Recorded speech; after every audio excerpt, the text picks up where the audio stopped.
He's a super failure, but within himself, do what you want. You cannot take away who he is. One of these incidents that happened in his life happened to most people, they would all be cracked up. Yes or no? Rama is in a peaceful chemistry. No matter how many troubles you throw at him,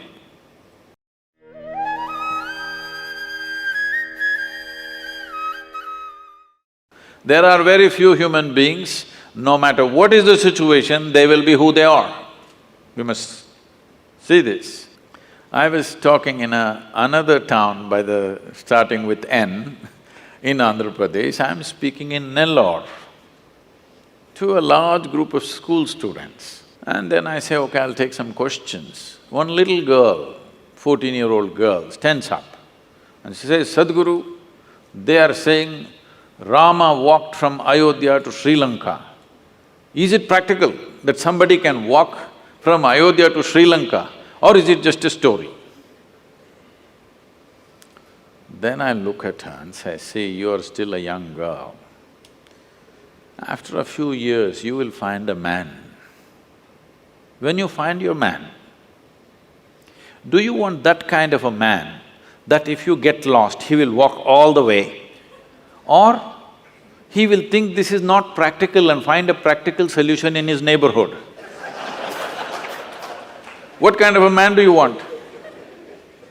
Well, even the little girl knows what kind of a man she wants.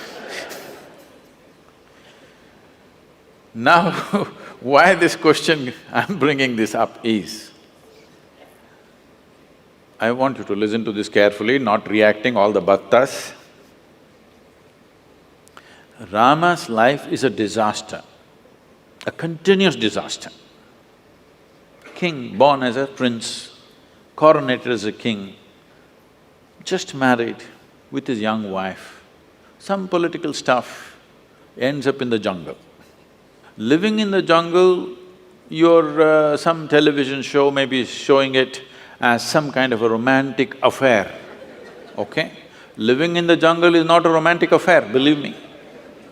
I have individually, by myself, I've lasted in the jungle for weeks on end by myself, eating out of the jungle. After 3-4 weeks when I came out into the town, people wouldn't recognize me.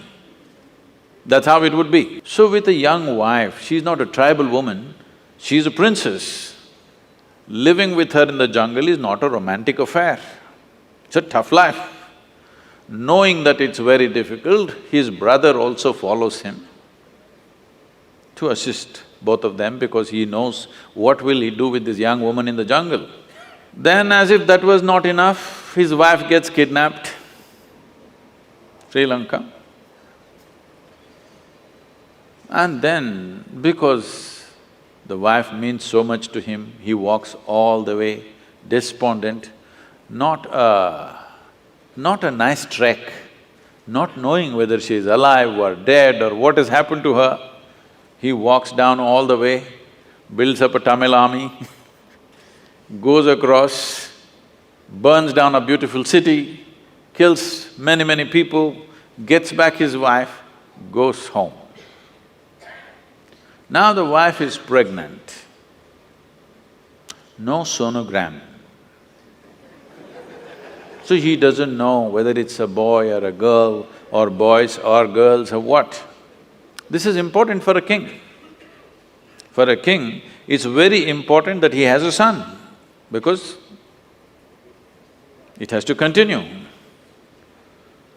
But then once again some political situation, he sends his fully pregnant wife to the jungle.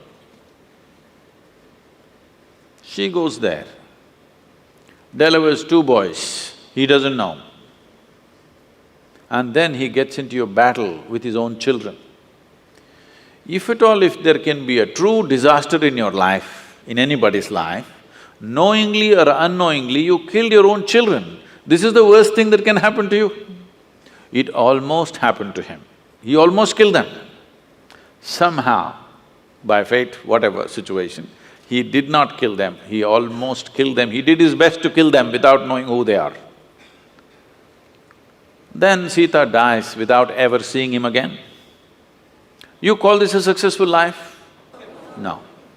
But we worship him. Why do you worship a failure like this? Because no matter what disasters happened, the man did not become angry, hateful. He did not lose his balance. He maintained his balance 100%. He did not give up any of the values and ethics with which he lived.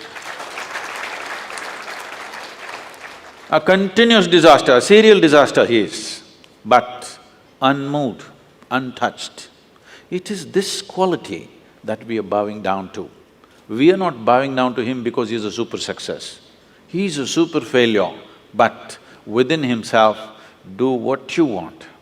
You cannot take away who he is. One of these incidents that happened in his life happened to most people, they would all be cracked up. Yes or no?